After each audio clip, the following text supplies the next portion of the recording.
crisis and economic depression, small business owners often struggle with making sales and keeping the loyalty of their people, because if you ain't selling, it's hard to pay the bills. On the Ethical Sales Podcast, you will learn new ways to selling ethically and communicating with your people to create more loyalty and getting out of the rut of stress and frustration. When there is plenty of sales, there should be plenty of profits to keep things flowing smoothly and everybody be happy. Welcome to another episode of the Ethical Sales Podcast with the Raber twins. I'm Elias Raber. Let's not try to talk at the same time here. I'm Matt. And I'm Owen Schrock. And today's guest is super coach Micheal Burt.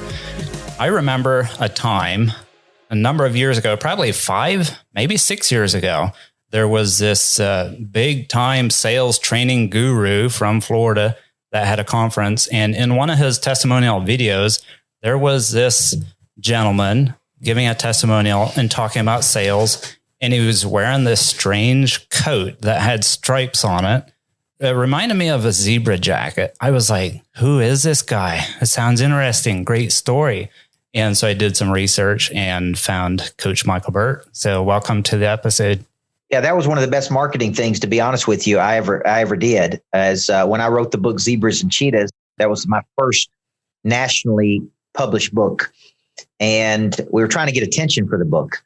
And I didn't realize at the time how hard it would be to get attention for a book when you're considered a first-time author, a first-time published author. So we ordered this really ugly zebra print jacket, and I wore it everywhere. And it got all kinds of attention. Even to this day, when I go places, people ask me about that zebra print jacket. Now, here's one thing, just a little side note, is I did a book signing at the airport, the Nashville International Airport back then, and I tried to rent a real cheetah from the zoo. Okay. Now, cheetahs are wild animals. Yep. Okay. So just call over to the zoo one day and tell them you want to rent a cheetah. I bet see that what went they over say. Good. What'd they tell you? They said it was a wild animal. We couldn't do it. And I said, well, it'd be awesome, man. That thing running through the airport, that would wake some folks up. I bet it would wake some folks up. Might make some folks go to jail too. Whatever we got to do is sell a book, man. Yeah, and get attention. Get right? attention, yep. So that's what it's all about. Let's jump into your backstory. Just 1 minute. I grew up raised by a single mother who taught me toughness. And that's real important to today's climate, because I'm coaching all these people around the world in different industries. And the one common theme or through line that they do or do not have is the emotional toughness to find a way to win. So I go back to how my mom raised me. She made me go to school every day for X number of years. You know, I wouldn't let me miss a day of school for 12 years. And I couldn't understand why. I'm like, why do I have to go to school when other kids get to miss? Why do I have to do this? She made me dress up every day when I went out in public. She made me do all these things that I couldn't understand when I was growing up. But now I understand at 44 years old, she was building a toughness in me. And that would serve me very well. So I went on to be the youngest head coach in the state of Tennessee. I started coaching as early as 18 years old. I built a national powerhouse in a decade that would go on to win 7 of 9 championships. But guys, I was always fascinated and motivated by inner engineering people, building competitive intelligence, teaching people how to have an advantage. Like that was the part about coaching that fascinated me. So I studied it way more than other coaches did. I studied how to touch the body, mind, heart, and spirit. And that's really what I became known for, is activating the prey drive in people. And I got that reputation from 20 to 30 because that's really where I spent most of my time and energy. So then I retired. Then at 31 years old, I was speaking all over the world. I had written 4 or 5 books. I was getting demand from all over the world at that time. And so I retired from athletic coaching. At the peak of my athletic career, nobody could figure out why I retired. And I walked away. I literally walked away to start a coaching company that has since become a multi-million-dollar coaching company, coaching businesses. Today, I'm with a $1 billion mortgage company in Nashville, Tennessee that I coach. You know, we coach every arena you can imagine, door-to-door people. I've coached in prison systems. I've coached blue collar, white collar, executives, uber wealthy, poor. I mean, you name it. I've coached people everywhere in between. I mean, I am a pure coach, which I think, to Owen's point, really separates me from most of the people in my industry that do what I do.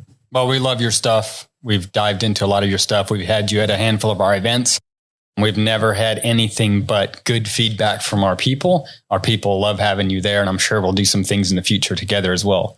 And your people are hungry. That's what I like. That's what I resonate. I resonate with hungry, motivated people. Sometimes I bring a lot of energy, so I can tell it takes them. Sometimes they're looking at me like, whoa, where did this dude come from? But then by the end of the presentation, it's like, oh, okay, I get it. I see what this is bringing. So it's always a good experience. You got to have energy, man. A lot of our people are young, and oftentimes with youth comes energy. So yeah, 100%. Rookie smarts. I love it. I got a book here.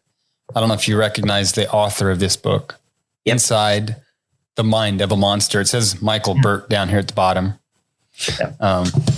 Good book that you wrote. Let's talk a little bit about the mindset of a monster. Why would somebody want to be a monster, and maybe why, what is a monster? Well, we define a monster many years ago. This is actually how the Monster Producer Program got started. Is I had an employee, really nice guy named Brock Patterson. Most people can either stick with me if they make it past the first year with me, then they have good staying power. But a lot of people can't make it past the first year. Is they go and then they come to me and go, man, I just can't go at this pace. I just can't do it. I want to do it. I love you, coach, but I just don't have an engine. Well, this dude worked with me for right at a year. And 6 months into it, I said to him one day, what do you think we do? And he said, man, do you want me to be honest? And I said, yeah. And he said, man, I think you're a freaking monster. Like I have never worked with somebody with the engine, intensity, the drive that you have. And I think you produce other monsters. And he said to me, I found a definition in the dictionary of a monster producer that says this: a monster is a legendary creature. That's what a monster is. It's a legendary creature. So as soon as I heard that, I'm like, boom, I like that. And one of my gifts that I've been blessed with is the gift of packaging a concept. One of the things for some reason I have a knack for is I can hear a concept and take that concept and package it and monetize it. So I said, man, that's going to be our coaching program. We're going to call it Monster Producer. We're going to produce legendary creatures. Right. And that's really turned into a multi-million-dollar coaching company over the last X number of years. And that is my core product. Like when people come to be coached by me, I say, you need to be a Monster Producer. That's my core coaching curriculum. And then you can spin off into other programs and boot camps and retreats. But at first, you need to learn the Monster Growth System. That's why you need to go inside the mind of a monster. I'm on tour right now with Tim Story, Sharon Lecter. We're about to go to Dallas tomorrow and do another event together. And, I was teaching my team this morning, what's the mindset of Tim Story? What's the mindset of Sharon Lecter? I mean, Sharon Lecter took the Rich Dad series, made it a global brand, sold 42 million copies of her book, was a lot of the engine behind Rich Dad, Poor Dad. I mean, what's her mindset? What's my mindset? Why should you know? Why should you understand these mindset of top people? Well, that's really what we want to know, right? Like, why is the top person a top person? Right. What do they do different than other people? How do they work? How do they think? How do they handle adversity? How do they produce revenue? How do they service people? Like, what you ought to be interested in is how does that dude think like he thinks to get the results he gets? So that's really why I wrote that book, is because so many people ask me, how did you turn out like this? Yep. Like, how do you think like this? How do you work like this? And I said, man, let me just write it in a, this is my mindset. So I hand that to every new salesperson that sells for me. Yeah. This is how I think. This is how I operate. This is the frequency I go at. And I'd say, especially considering, the current environment, a lot of times I think leaders might not even they don't feel what a lot of people are feeling during this time because they're already in a different mindset maybe. But what are some of the key foundational things for mindset? What are things people can do every day to work on their mindset? I have 3 core mindsets. Okay. One mindset is the same mindset of King David in the Bible. And that is, it's going to be a fight, but we're going to find a way to win. That's one of my key mindsets. I have proper expectation that this ain't going to be easy. Okay. And there's going to be tribulation and adversity and departures away from the way you think it's going to go. But we're going to find a way to win. And that's all we need to know during this period, during any period, during pandemic, during recession. It's going to be a fight, man, but we're going to find a way to win. And I bring that mindset every day. Number 2 mindset I have is it all goes to zero at midnight. Is success don't care what you did yesterday or the day before.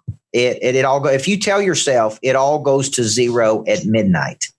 I go to bed tired and I wake up hungry. In essence, I go to bed broke.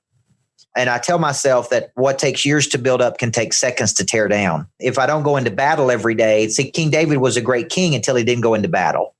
And when he didn't go into battle, that's when he got himself in trouble, right? Because he saw Bathsheba, he got distracted. And when he got distracted, his whole life kind of fell apart because he didn't go into battle, man. I get myself in trouble when I'm distracted. Most people can get themselves in trouble when they get distracted. So my mindset is it's going to be a fight, but I'm going to find a way to win. Number two, it all goes to zero at midnight. And one of my favorite ones is there comes a time when winter asks what you did all spring and summer, meaning I'm working in some industries right now where it's overinflated, meaning it's easy to sell. I'm here with the mortgage company today. It's easy to sell a mortgage today. They're selling mortgages at 2.99%. It's easy for a bad mortgage originator to think they're good because it's so easy. Right. Well, it won't be easy at some point in the future. So because I was a basketball coach, I used to believe that championships are never won during the season. Championships are always won during the off season. Because in the off season is when you're in the weight room. It's when you're conditioning. It's when you're getting mentally tough. So my mindset about my business is I chop wood and carry water every day. I don't care if we hit our sales goal, exceed our sales goal. I don't care if we have surplus. Every day I just work the system. Every day I show up. Every day I go to bed tired and wake up hungry. Every night it goes to zero at midnight. And that's really the mindset of a monster. And we're not interested in just the money piece. Like people think, like with me, it's really not about that. It's about the pursuit of my potential, the pursuit of significance. And Maxwell said, once you taste significance, success will never satisfy you. And that's where I'm at in my life. I'm 44 years old. I've had the awards. I've won the trophies. I don't need that, man. What I need is to help as many people as I can. Mm-hmm. That's what does it for me. Okay. Now, with that comes notoriety and being known and being a person of interest, and all that's good, and money, right? And a private jet. Ain't nothing wrong with that. But my point is that ain't what it's all about to me. That's not what motivates me. And I think big time people are motivated by significance. Specifically a question that, if I'm going to call you up and I'm going to say, hey, I'm losing to somebody that's cheaper than me, because this is probably the most common objection that salespeople have is, man, if I could just lower my price, I could sell boatloads of this stuff or semi-loads of this stuff. What's your response to that? I think you need preloaded answers because you get the same objections over and over and over. Time, right. Money, right? It's not the right time, or I don't have. And if you're selling something and there's something cheaper, I just address it. I just say to them, I understand you can get it cheaper. And I say this in my life, anytime I've gone cheap, I've regretted it. Mm-hmm. Anytime I always get what I paid for. You can dine on 99-cent hamburgers or you can dine on filet mignon steak, but you always get what you pay for. And any times I've tried to go cheap, okay, I've always regretted it. Now, you can go cheap right here. I'd be happy to introduce you to a supplier. I'd be happy to introduce you to the cheapest person that you can find. Now, if you want to go with them, but don't call me right back and say, well, I wish they'd have done this and I wish they'd have done that, because here's the deal. How can you expect me to give you world-class service while simultaneously asking me to lower my price? Okay. You can't ask, you don't go to the Ritz-Carlton and ask for a discount. You don't. Yep. Right. I'm in an office building right now. It's got the best views of Nashville. You can see the river, you can see Titan Stadium, and you can see downtown. Well, it ain't going to be cheap. You want it to be cheap, or you want it to be good. That's why I always like my buddy Brad Lee. We always joke around and play a game called Pick Two. You get three choices, but you can only pick two, right? You have it fast, you can have it good, or you have it cheap. They say, well, I want it fast and good. And I say, well, it ain't going to be cheap then. Yeah, that's right. Well, I want it cheap and fast. Well, it ain't going to be any good. so a lot of truth. And they say, whatever. Say, well, you're the one picking it. I'm not picking it. You're choosing what you want. If you want it fast and cheap, then it ain't going to be any good. If you want it good and fast, it ain't going to be cheap. So I think you got to make up your mind what you want. Now, here's what deal. I sell coaching programs, and I sell those programs from $99 a month all the way up to $100,000, $200,000 a month, a year, right? And here's the deal. I have different products. If you can't get in the $299 coaching program, you can get in the $99 program. If you can't get in the $99 program, you can buy something for $197. If you can't buy that, you can buy a book for $9.99. If you can't do that, you can get it on YouTube. But let me tell you what you don't get on YouTube, because people say this all the time. Well, I watch you on YouTube every day. And I'm like, well, I mean, that's the difference between listening to us on the radio and going to the concert. Like, it ain't even close being coached by me and watching it on YouTube. Okay. Because you're only getting a small fraction of what people that pay to get coached by me actually get. And the ones that come to my lodge, get in a room with me, come to one of my boot camps, spend 2.5 days with me. They all say the same thing. This was 10 times better than anything I ever thought it was going to be. It's the same response over and over and over. Like, man, I watch you on YouTube, but it ain't nothing compared to being in that room with you and feeling that energy. No different than me being there at your speaking engagements. You know, you could pipe me in on the big screen, but it ain't nothing compared to me looking people in the eye and being right in their face, walking around that room, coaching them and them leaving there with a certain feeling. That's what I tell people when it comes to being cheap. You want to be good or you want to be cheap? Because good people ain't cheap. Right or wrong. I mean, good people. Good people ain't cheap. That's just all there is to it. I mean, I don't know any other way around it. I'm not cheap. You guys are not cheap. We're not selling a cheap product. Maybe we misunderstood. If you're looking for somebody cheap, I can introduce you to Larry, the life coach. Mm-hmm. And he's real cheap, but he's also real bad. If you look up the definition of cheaper, I believe it means of lesser value, and perfect. You can't get around it. Well, think about this. I'm glad you said this. Okay. Because when you're closing a person, if you look up the word close, it means to bring something to an end. It means to bring two things together. And here's what I say. What I'm trying to do right here, Elias, is I'm trying to bring these two things together. I'm trying to bring your problem with my 28 years of experience solving your problem. Okay. And now what's it worth? There's a difference between what something costs and what something is worth.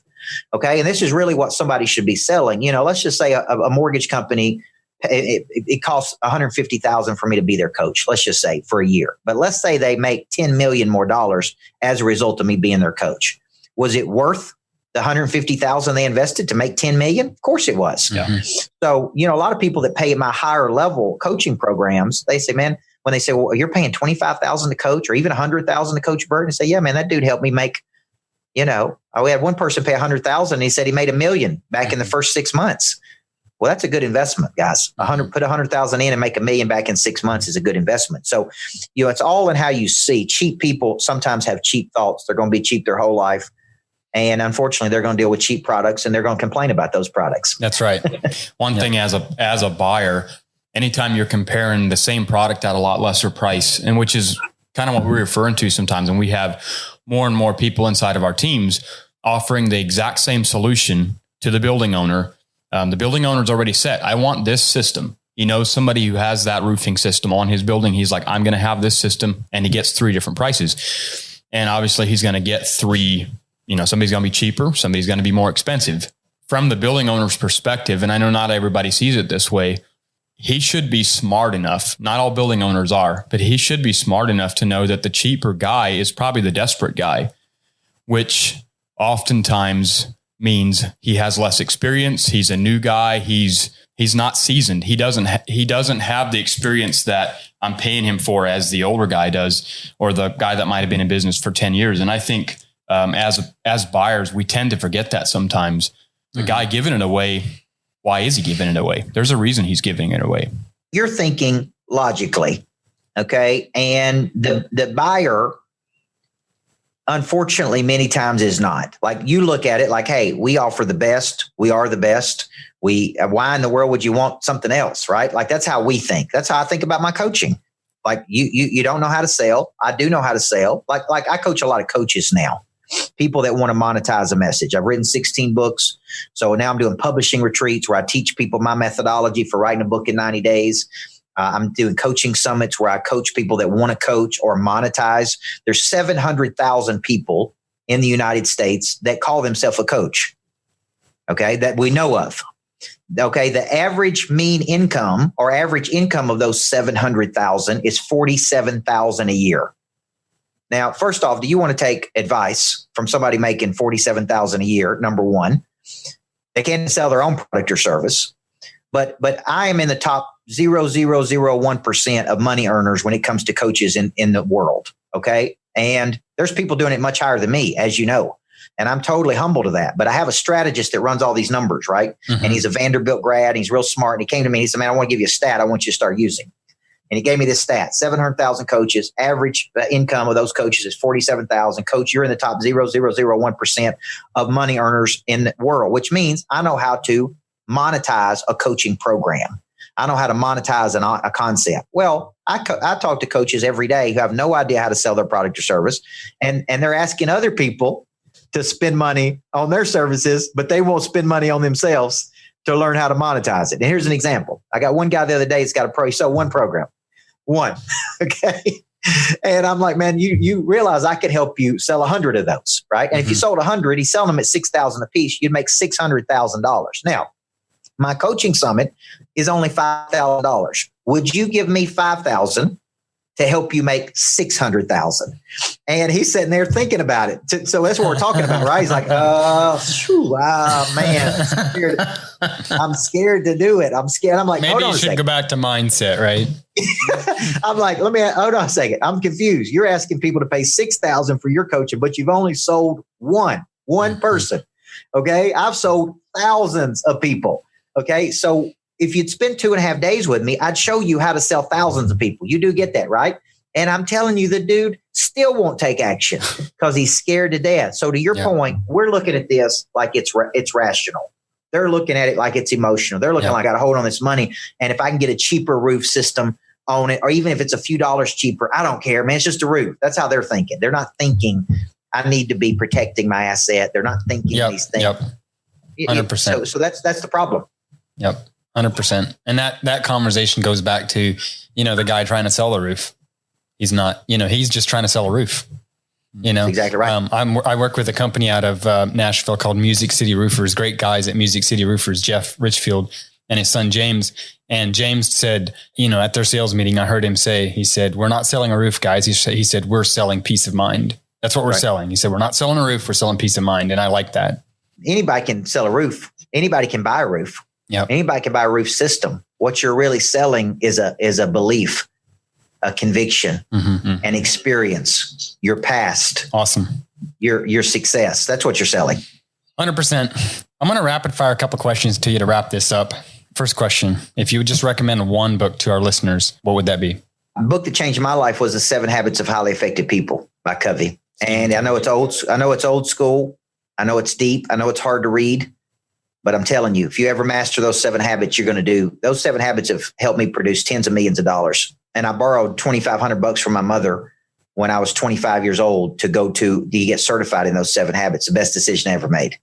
So that would be the book I would tell everybody. It's a must. It's a must have. How do you stay motivated? I'm an interesting creature. I'm never satisfied.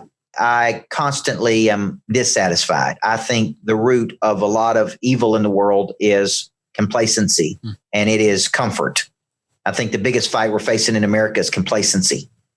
And if you study Pray Drive, the new book I'm writing called Flip the Switch is coming out next year. What demotivates a person is a satisfied need. Satisfied needs never motivate people, only unsatisfied needs. So what happens when you start making a little bit of money, you got a decent car, you got a nice house, you got good kids, whatever the case, you become satisfied. And once you become satisfied, you become complacent. And that's really the world we're living in the United States is we don't have a desire for something. And that doesn't have to be more. It just be more of stretching, of pushing toward something greater than where you currently are.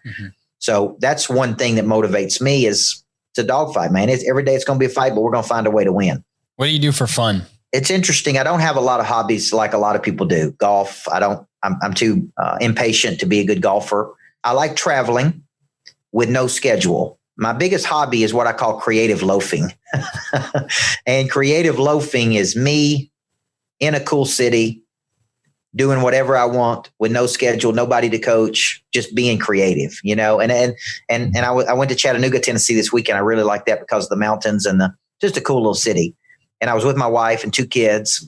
And to me, that was fun, man. It was just fun because my schedule is so packed with the number of people I coach in a week, which has gotten up into the thousands, that there's really not a lot of time for me to decompress and just be me and just be not even be Coach Burt, not even be the super coach, but just be Micheal and just be a husband and just be a father. And, so that's really my biggest hobby is just creative loafing with my wife and kids with no schedule. I love it. That's the most important. That's awesome. I love it.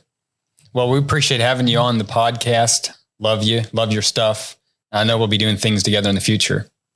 Yeah. I love you guys too. Love you so much. I named my kid after you, man. Yeah, that's a lot of love. I appreciate it. I really Okay. do. So I've always enjoyed you guys. I've always had a lot of respect for you. I've always enjoyed speaking at your conferences. I think you guys have set a standard, a really, really high standard for your industry that you're in. And you've been a role model to thousands of people. So congratulations. I'm proud of you. And I'm honored to just be a small part of it. So I'll be ready to come back anytime you want to have me, guys. Oh, that'd be awesome. Tell our listeners, where can they find you? If they want to look you up, where can they find you? I think a lot of people find me on YouTube. I've got 1,000 videos on YouTube. It's a good place to get to know me. Follow me on Instagram at Micheal Burt. I do spell it Micheal, Burt. And go to CoachBurt.com.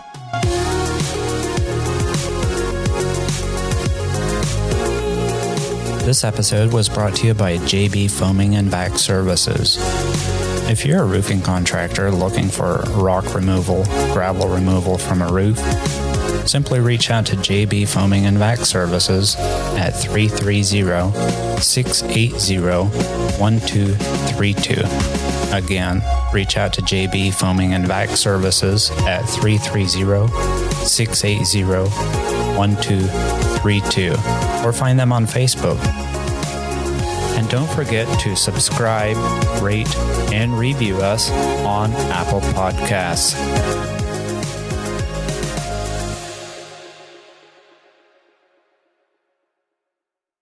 This episode was hosted by the Max Potential Podcast Network. Find more great shows at maxpotential.com.